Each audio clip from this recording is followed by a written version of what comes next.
Hello friends, आप सभी का अपना YouTube channel Meera study point में स्वागत है। आज लेकर आए हैं ज्योग्राफी का टॉप 20 क्वेश्चन जो बहुत ही महत्वपूर्ण है। इससे एग्ज़ाम में हमेशा पूछे जाते हैं। चलिए दोस्तों, आज इसके बारे में डिटेल्स में जानकारी प्राप्त करते हैं और इस वीडियो को लास्ट तक ज़रूर देखें। अगर अच्छा लगे तो लाइक ज़रूर करें और जो लोग नए हैं इस चैनल को सब्सक्राइब कर लें और बेल आइकन को ज़रूर दबा दें, जिससे आने वाला वीडियो का नोटिफिकेशन सबसे पहले आपको मिल जाएगा। चलिए दोस्तों, शुरू करते हैं। आज का पहला सवाल है, वेल्थ ऑफ नेशन पुस्तक के लेखक कौन हैं?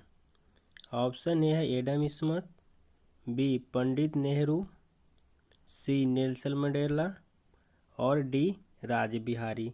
बताइएगा दोस्तों कि वेल्थ ऑफ नेशन पुस्तक के लेखक कौन है। आपको 3 सेकंड का टाइम मिलता है। चलिए दोस्तों, इसका सही आंसर हो जाएगा ऑप्शन ए एडम स्मिथ। आप तस्वीर पे देख सकते हैं, ये है एडम स्मिथ। एडम स्मिथ जो है एक ब्रिटिश दार्शनिक और राजनैतिक अर्थशास्त्री थे। इन्हें अर्थशास्त्र का पितामह भी कहा जाता है। चलिए दोस्तों, अगला सवाल है, भारत में सिंचाई का सबसे महत्वपूर्ण साधन क्या है? ऑप्शन ए नहरें, बी नदी, सी वर्षा या डी तालाब। बताइएगा दोस्तों कि भारत में सिंचाई का सबसे महत्वपूर्ण साधन क्या है। आपको 3 सेकंड का टाइम मिलता है। चलिए दोस्तों, सही आंसर हो जाएगा ऑप्शन ए नहरें। भारत में सिंचाई का सबसे महत्वपूर्ण साधन है तो नहर है। भारत में सिंचाई के 3 मुख्य स्रोत है दोस्तों, कुआं, नहर, तालाब। सिंचाई का स्रोत जो है कुआं जो है नहर के बाद दूसरे स्थान पर पहुंच गया है। और नहर, बता दें दोस्तों कि नहर का सबसे ज़्यादा परसेंटेज है वो है 40% है, कुआं है 37% है और तालाब है 4% आता है, बाकी अन्न आता है दोस्तों। चलिए अगला सवाल है, देश में राष्ट्रीय न्याय दर्श की स्थापना कब हुआ है? ऑप्शन ए 1950 से, बी 1955, सी 1850 और डी 1945। बताइएगा दोस्तों कि देश में राष्ट्रीय न्याय दर्श यानी कि NSS की स्थापना कब हुई थी। आपको 3 सेकंड का टाइम मिलता है। चलिए दोस्तों, इसका सही आंसर हो जाएगा ऑप्शन ए 1950। आप देख सकते हैं सिंबल में, ये है राष्ट्रीय सेवा योजना NN यानी कि NSS। इसकी स्थापना हुई है दोस्तों 1950 में हुई है। चलिए अगला सवाल देखते हैं, विश्व में सेलफोन का सबसे बड़ा उत्पादक देश कौन सा है? ऑप्शन ए चीन है, बी भारत है, सी जापान है या डी रूस है। आप बताइएगा दोस्तों कि विश्व में सेलफोन का सबसे बड़ा उत्पादक देश कौन है। आपको 3 सेकंड का टाइम मिलता है।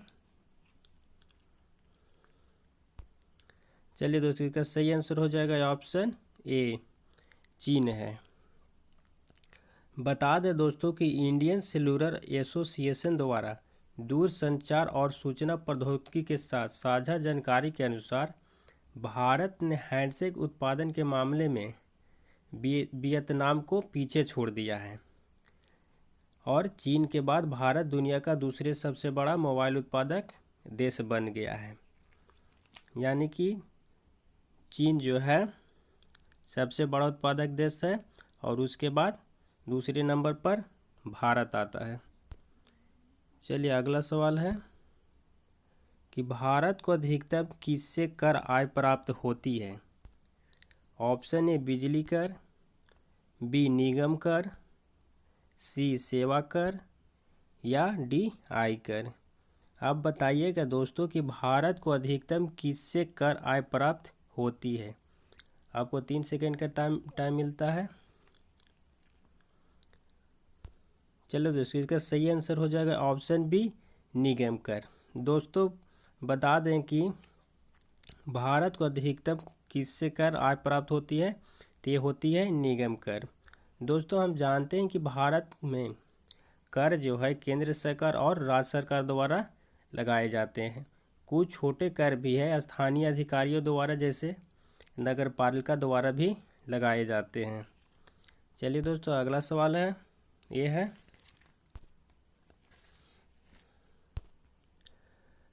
सुंदर राजन समिति का संबंध किससे है। ऑप्शन ए पेट्रोलियम, बी कृषि, सी कच्चा तेल या डी एलपीजी गैस। आप बताइएगा दोस्तों कि सुंदर राजन समिति का संबंध किससे है। आपको 3 सेकंड का टाइम मिलता है। चलिए तो इसका सही आंसर हो जाएगा ऑप्शन ए पेट्रोलियम से है। चलिए दोस्तों अगला सवाल है, देश का सबसे गहरा बंदरगाह कौन सा है। ऑप्शन ए विशाखापत्तनम है, बी कोचीन है, सी मद्रास है या डी मुंबई है। अब बताइए कि दोस्तों कि देश का सबसे गहरा बंदरगाह कौन सा है। आपको 3 सेकंड का टाइम मिलता है।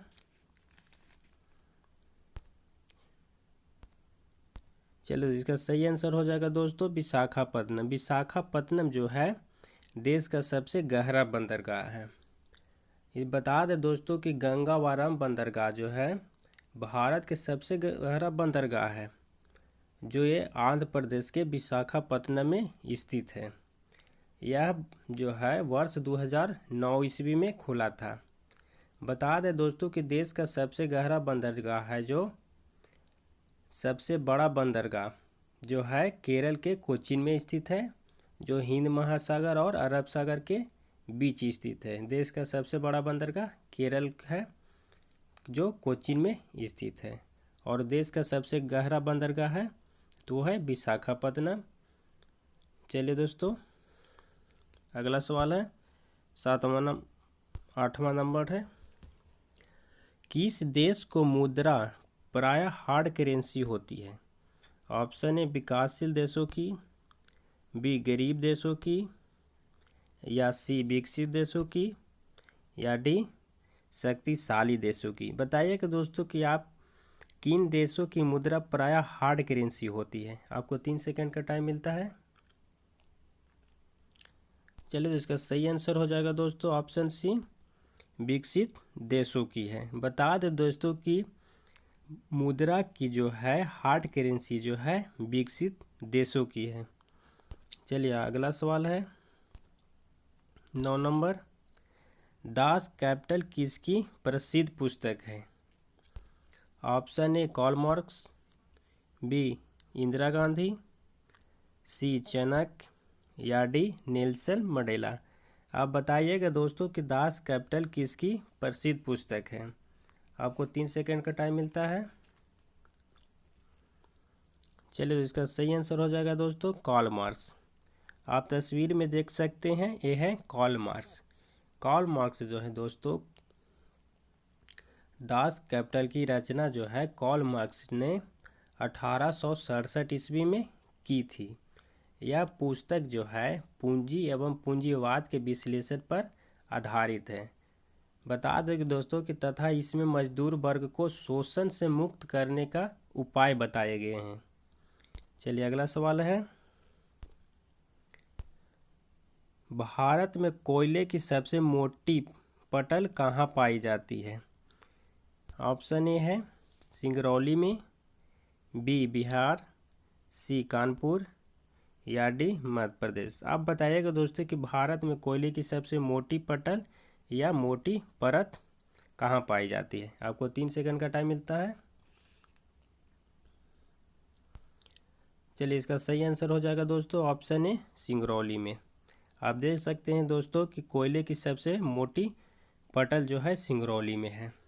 बता दें दोस्तों कि सिंगरौली जो है मध्य प्रदेश में स्थित है। भारत में सिंगरौली कोयला क्षेत्र पर खानों का 70 मिलियन टन प्रति वर्ष नेटवर्क है इसका। भारत में कोयले की सबसे मोटी पटल सिंगरौली में पाई जाती है। चलिए अगला सवाल है दोस्तों 11 नंबर। बेला डीला से प्राप्त होने वाला लौह अयस्क किस बंदरगाह से निर्यात किया जाता है? ऑप्शन ए है विशाखापट्टनम, बी कलकत्ता, सी मद्रास या डी कोहिमा। आप बताइएगा दोस्तों कि बेला डीला से प्राप्त होने वाला लौह अयस्क किस बंदरगाह से निर्यात किया जाता है? आपको 3 सेकंड का टाइम मिलता है। चलिए दोस्तों, सही आंसर हो जाएगा ऑप्शन ए विशाखापट्टनम। बता दें दोस्तों कि बेला डीला से प्राप्त होने वाला जो लौह अयस्क है जो विशाखापट्टनम बंदरगाह से निर्यात किया जाता है। बता दें दोस्तों कि मध्य प्रदेश, कर्नाटक, बिहार, उड़ीसा, गोवा, महाराष्ट्र, आंध्र प्रदेश, केरल, राजस्थान और तमिलनाडु जो है लौह अयस्क के मुख्य भारतीय उत्पादक हैं। जो लौह अयस्क की दुनिया की खपत सालाना जो है 10% बढ़ रही है। इसका मुख्य उपभोक्ता जो है चीन, जापान, कोरिया, यूएसए आदि हैं। चलिए अगला सवाल है 12 नंबर दोस्तों। भारत का प्राचीनतम विशाल उद्योग कौन सा है? ऑप्शन ए कृषि उद्योग, बी रेशमी वस्त्र उद्योग, सी व्यापार या डी सूती वस्त्र उद्योग। आप बताइएगा दोस्तों कि भारत का प्राचीनतम विशाल उद्योग कौन सा है? आपको 3 सेकंड का टाइम मिलता है।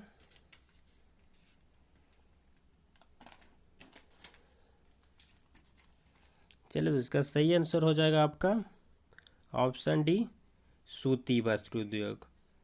सूती वस्त्र उद्योग जो है दोस्तों भारत का प्राचीनतम विशाल उद्योग है। बता दें दोस्तों कि कपड़ा उद्योग भारत का सबसे पुराना उद्योग है।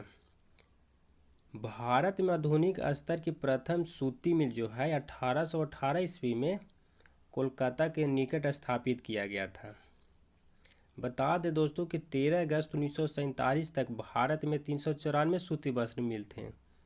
जब भारत जो है और पाकिस्तान के जब विभाजन हुआ था उस समय जब अलग हुआ तो उस समय 394 गो था, लेकिन जब पाकिस्तान विभाजित हुआ तो उस समय होने के बाद 380 मिल ही भारत में रह गए। बाकी 14 मिल जो था वो पाकिस्तान में चले गए। चलिए देखते हैं दोस्तों अगला सवाल है। औद्योगिक क्रांति सर्वप्रथम किस देश में हुई है? ऑप्शन ए इंग्लैंड है, बी फ्रांस है, सी रूस है और डी भारत है। अब बताइएगा दोस्तों कि औद्योगिक क्रांति सर्वप्रथम किस देश में हुई है? आपको 3 सेकंड का टाइम मिलता है। चलिए इसका सही आंसर हो जाएगा दोस्तों ऑप्शन ए इंग्लैंड में हुआ है। बता दो दोस्तों कि औद्योगिक क्रांति सर्वप्रथम जो हुआ है वो इंग्लैंड में हुआ है। चलिए अगला सवाल देखते हैं 14 नंबर। भारतीय रेल का विश्व में कौन सा स्थान है? ऑप्शन ए द्वितीय है या बी प्रथम है या सी तीसरा है या डी पांचवा है। आप बताइएगा दोस्तों कि भारतीय रेल का विश्व में कौन सा स्थान है? आपको 3 सेकंड का टाइम मिलता है। चलिए तो इसका सही आंसर हो जाएगा ऑप्शन ए द्वितीय स्थान है। बता दें दोस्तों कि भारतीय रेल का विश्व में दूसरा स्थान है। भारतीय रेल जो है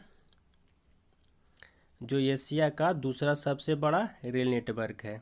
यह जो है 160 वर्षों से भी अधिक समय तक भारत के परिवहन क्षेत्र का मुख्य घटक रहा है। बता दें दोस्तों कि यह विश्व का सबसे बड़ा नियोक्ता है जिसमें जो है 13 लाख से भी अधिक यानी कर्मचारी उसमें काम करते हैं। चलिए दोस्तों अगला सवाल है 15 नंबर।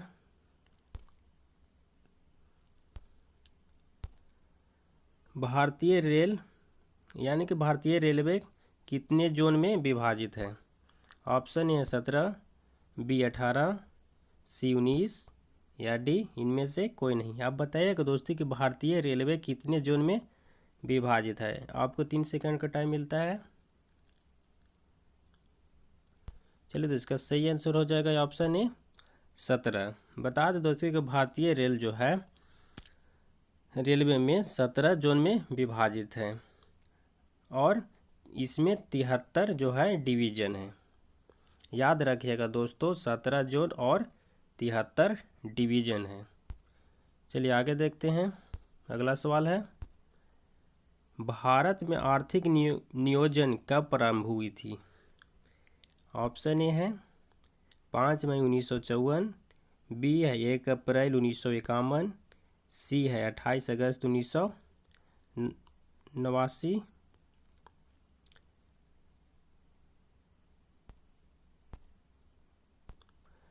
सॉरी दोस्तों, इसका ऑप्शन सी है 28 अगस्त 1979।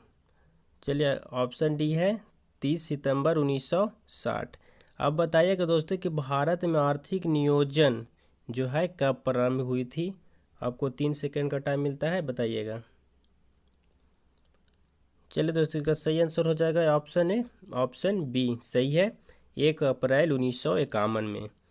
1 अप्रैल 1951 में है दोस्तों कि आर्थिक नियोजन प्रारंभ हुई थी।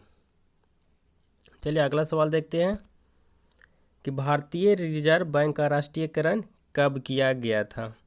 ऑप्शन ए है 1949 ईस्वी, बी 1955 और सी 1966 या डी 1910 ईस्वी में। आप बताइएगा दोस्तों कि भारतीय रिजर्व बैंक का राष्ट्रीयकरण कब किया गया था? आपको 3 सेकंड का टाइम मिलता है। चलिए इसका सही आंसर हो जाएगा दोस्तों ऑप्शन ए 1949 ईस्वी में। 1949 ईस्वी में दोस्तों भारतीय रिजर्व बैंक का राष्ट्रीयकरण किया गया था। चलिए अगला सवाल देखते हैं।